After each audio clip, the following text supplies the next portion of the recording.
J'ai une petite pilule pour toi d'extase, Mais non. si tu veux bien. Tout à fait. Moi qui ne prends jamais de pilule. Alors, c'est une pilule un peu particulière puisqu'elle contient une petite question philosophique de conclusion. La matière que tu aimais le plus à l'école, c'est la philosophie, évidemment. Ok.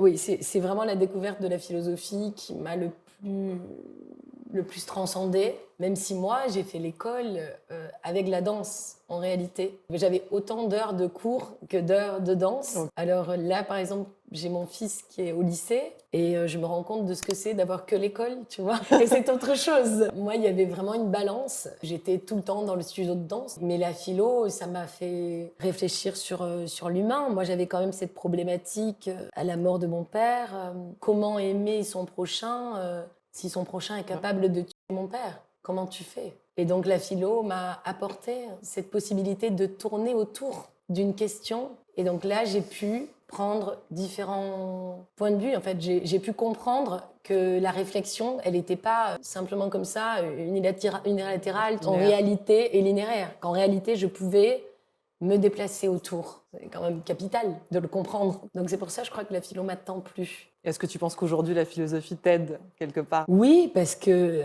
a aussi cette vertu extraordinaire de ne pas juger. C'est vraiment le principe de ne pas être dans le jugement. Il y a une question, tu développes le oui, tu développes le non, et puis le peut-être et tu ouvres. C'est parfait comme, tu vois, comme ligne de vie. Ouais, c'est une route qui me va bien. J'essaie en tout cas de ne pas juger. C'est pas évident de ne pas se juger soi et de ne pas juger l'autre. Et je crois que ça fait partie aussi de l'extase.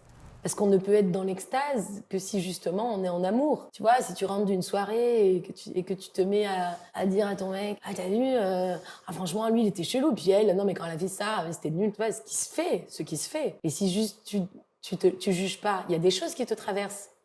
Mais tu es en silence, que tu t'élèves et que tu embrasses ton mari. Ben voilà, tu fais l'amour, quoi. Ouais. C'est ça, faire l'amour. Oui, ouvrir son cœur et avoir le courage de le fermer pour les choses qui sont moches. Ouais. On a la possibilité de mettre à la poubelle des idées pourries qui nous traversent. On n'est pas obligé de les stocker. Elles sont pourries, ciao.